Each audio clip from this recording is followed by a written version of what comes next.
प्रवराय गुरवे गुणगुरवे गुरुदैत्यगलक्षेत्रे गुरुधर्म सदाराध्याय गुरुपुत्र परित्रात्रे गुरुपाखण्ड खण्डकाय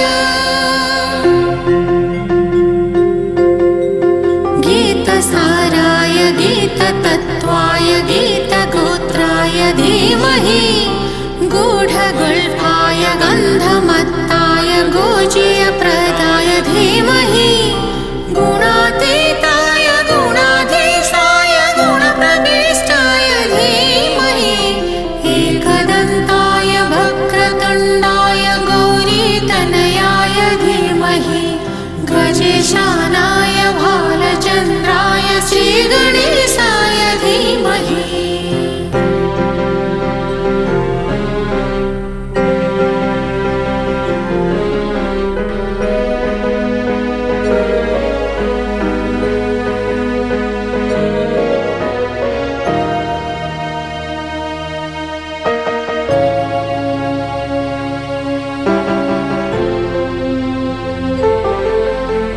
ग्रन्थगीताय ग्रन्थगेयाय ग्रन्थान्तरात्मने गीतलीनाय गीताश्रयाय गीतवाद्यपटवे गेयचरिताय गायकवराय गन्धर्वप्रियकृते गायकाधीनविग्रहाय गङ्गाजलप्रणयवते गौरीस्तुलन्धनाय गौरीहृदयनन्दनाय गौरभानुसुताय गौरीगणेश्वराय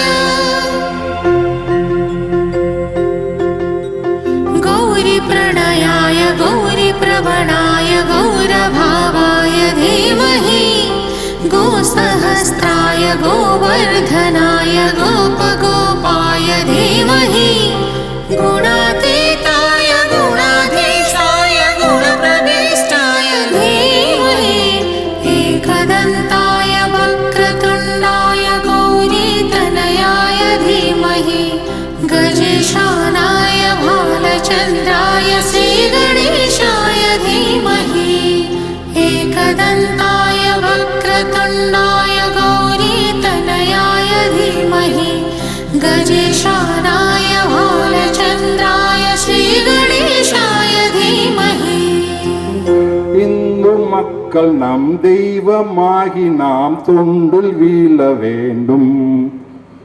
அதுல என்ன அர்த்தம்னா, இந்து மக்களை நம்ம தெய்வமாக நினைத்து அவர்களுக்கு நாம் தொண்டு புரிய வேண்டும்.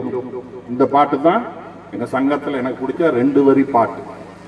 அவர்கள் யார் என்றால், ஹரிங்டன் தோட்டத்தில் இருக்கும் எனது சகோதரர்களான சுரேஷ் அவர்களும் சத்குணராஜ் அவர்களும் பிரபா அவர்களும் மற்றும் எனது தலைமை குமாஸ்தா விநாயகர் சதுர்த்திக்கு போகணும்னு சொன்ன உங்கள் எல்லோருக்கும் நீங்கள் வருகை தந்ததற்கு எங்கள் சங்கத்தின் சார்பாக மனமார்ந்த நன்றி. வணக்கம்.